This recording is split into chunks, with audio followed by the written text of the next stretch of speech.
It's a great privilege for me to welcome you, Your Excellency, and all our special guests this morning to the judiciary. We are extremely grateful that you found time to join us this morning to witness the presentation of the 2021-2022 edition of the annual State of the Judiciary and the Administration of Justice report, or SOJA as we call it. We are grateful to see so many of our partners returning to the launch of yet another edition of our annual report. I'm also elated to see quite a number of new faces as we forge new relationships with other organizations that share in our commitment to expand access to justice to the people of Kenya. I'm particularly honored to have Your Excellency, the President, as our chief guest. This is not the first time you're honoring us with your presence for this function, and we do not take it for granted. The judiciary also made a conscious effort to create a workplace that is inclusive and reflective of the community in which we operate as demanded by the Constitution. Overall gender representation in the judiciary, Your Excellency, female to male, is at the ratio of 49 to 51, signifying compliance with the key constitutional imperatives. I expect you to clap for that, because judiciary is providing leadership. Those who are struggling to understand how to bring gender equality in their places of work, they can come for benchmarking in the judiciary. Significantly, Your Excellency, the judiciary believes in the vitality and promise of the youth.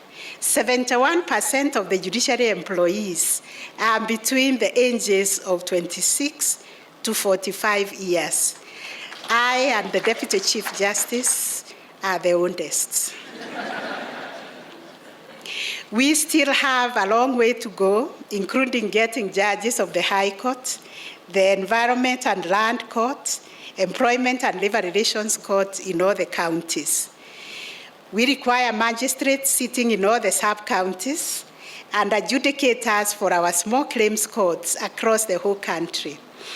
The use of information and communication technology, which we have used to deepen the efficiency of our operations and the delivery of judicial service.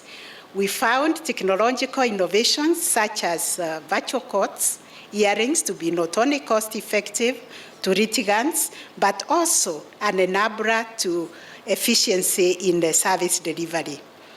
We concluded the installation of in-court recording solutions in 5 courtrooms in Milimani, another one in Engineer Law Courts. We have also deployed 15 units of video conferencing solution system aimed at facilitating remote trials and cases involving parties or witnesses who are abroad. In addition, the judiciary, in partnership with the Ministry of ICT and Google Africa, connected 163 court stations to the national optic fiber backbone infrastructure, the one we call NEWSLIFE. A further 12 remote court stations will be connected through mobile broadband.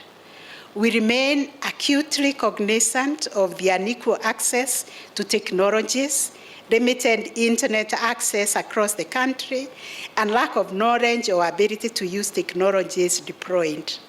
We are therefore developing strategies and innovations to mitigate the potential of digital exclusion. This includes the initiative to provide e-judiciary services through Huduma centers for members of the public who cannot access internet. Instead of them going to cyber cafes, they can go to the Huduma center and find a judiciary desk where they can do their filing or conduct their hearings. On accountability mechanisms, it is important to report to Kenyans that we have rolled out robust accountability performance measurement and complaints handling mechanism in line with the constitutional mandate given to the judiciary, whereby we are supposed to be independent but at the same time accountable. It is notable that in November 2021, we invited the Ethics and Anti-Corruption Commission to undertake a comprehensive judiciary systems audit. This systemic review of the policies, our procedures and practices of the judiciary will definitely identify the avenues and opportunities for unethical and corrupt practices so that the judiciary can work towards eliminating them. Regarding the worrying state of physical infrastructure, the judiciary has formulated a physical infrastructural Marshall Plan that targets to meet the contemporary justice demands by Kenyans. This, Your Excellency, includes a High Court building in counties without such courts, magistrate courts in constituencies without the courts, and 100 small claims courts. We also urgently need to put up a modern Supreme Court building to house the Supreme Court and the administrative headquarters of the judiciary. Your Excellency, we also need a Court of Appeal building to manage the expanded needs of the courts and the Kenya Judiciary Academy. We thank Your Excellency for signaling that addressing these infrastructure concerns constitutes an integral part of your legacy. We will work with you to realize this dream that will revolutionize the delivery of justice in our country.